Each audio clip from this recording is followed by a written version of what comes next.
in today's video, I'm going to go over the BASSO. If I say this wrong, you can leave it in the comments telling me I said it wrong. But to me, it looks like the BASSO Ostinato, which is the shotgun that drops in the open world in Neomuna. So this is a rapid-fire frame. It has a few different throws on it. As soon as I saw it, I kind of knew what I would want on it. So now if you watch this channel, and if you've been following me for a bit, I made a video for the kinetic shotgun from the moon, and that was also rapid fire. The reasoning behind why I liked it so much was because it was one of those things that had 1-2 punch on it.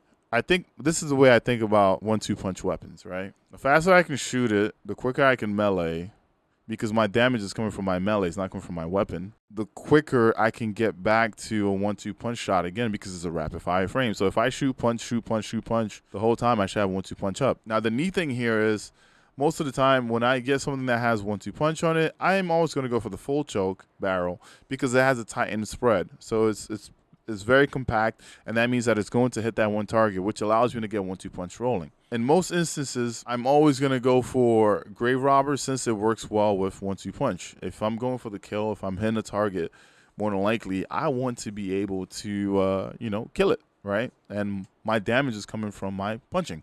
Especially if you're doing something like with an Arc Hunter or something like that, you're going to get a lot of damage out with your melee. Now, in terms of mag, that is up to you. But once again, this is a rapid fire. I don't care about accurized rounds because I don't need the range that much. I'm going to be up close and personal. Now, one neat thing that you can also change up here is this. You could probably do something with like left from gold. If you're in endgame, you know you're going to be making heavy. So that means that you're going to be guaranteed to have ammo for this weapon. We did have previous seasons where shotgun was unstoppable, right? So you can just shoot unstoppable with a shotty. And during that time too, shotguns did more damage to those champions because of you having that artifact. So that may be a thing that may come into play, having left from gold. Another neat thing here too is shot swap, right? Final blows build and store charges, which allows to swap and store this weapon at a faster rate. Maybe you're one of those that's like, oh, I want to take this out, shotgun, melee, and then maybe put it away really quickly, right? Maybe. I don't know. But generally for me, when I first look at this, this is one of my first few options. Now, the weapon does have a bunch of different roles, right? So I was looking at a few different things for different situations. Now, the next situation that I saw here was destabilizing round. Destabilizing rounds on weapons right now aren't too big because we have the whole artifact mod that basically you pick up an orb and makes your void weapons volatile. But what happens when this season is done, right? When that artifact is gone, there's going to be weapons that's going to have this value on there.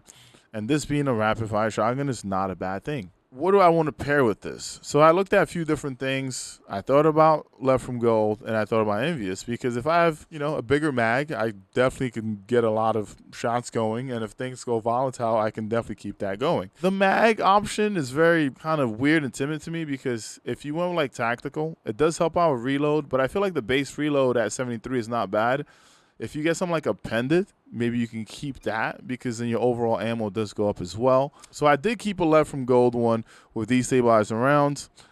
I didn't get the full choke effect here, but it's not needed because, once again, this is the destabilizing round one. This is not the 1-2 punch one. Now, stability masterwork, no. If I get a better one, I'm probably going to keep that. But for now, this is the best that I can kind of get here, so that's what I went with. My second option, this was basically like perfect to the point for what I wanted, right? Because I did get the handling masterwork, which allows me to, take out the weapon a little bit faster, get it ready a little bit faster, meaning that I don't really need shot swap like that. I did get the Grave Robber and the 1-2 punch here, which is really neat, and I did get the full choke. So if you're one of those punchy boys, this is not a bad weapon to kind of go after. You get to shoot really quickly, and then you get to punch. And then you get to shoot really quickly, and you get to punch. And last but not least, the third one that I kept was the envious with destabilizing round. If they're going to reload masterwork, which isn't bad either. If you like your spread to be all over the place, Smooth War is not a bad one to kind of use. Corkscrew is okay as well if you like your handling. But these are the three that I kept so far. If you're out there, you got the 5 out of 5 on the Grave Robber one, and you're still looking for a destabilizing round one, let me know. Just leave it in the comments. Or if you feel like there's a better role on this weapon that I am not seeing, definitely let me know about it as well. I'll see you on the next one. If you're not subscribed, please make sure you hit the subscribe button. Make sure you turn notification on to all. And definitely come check out the stream. I am live basically every day. My schedule has changed. It's been a little bit more early. But yeah, I'll see you out there. Deuces.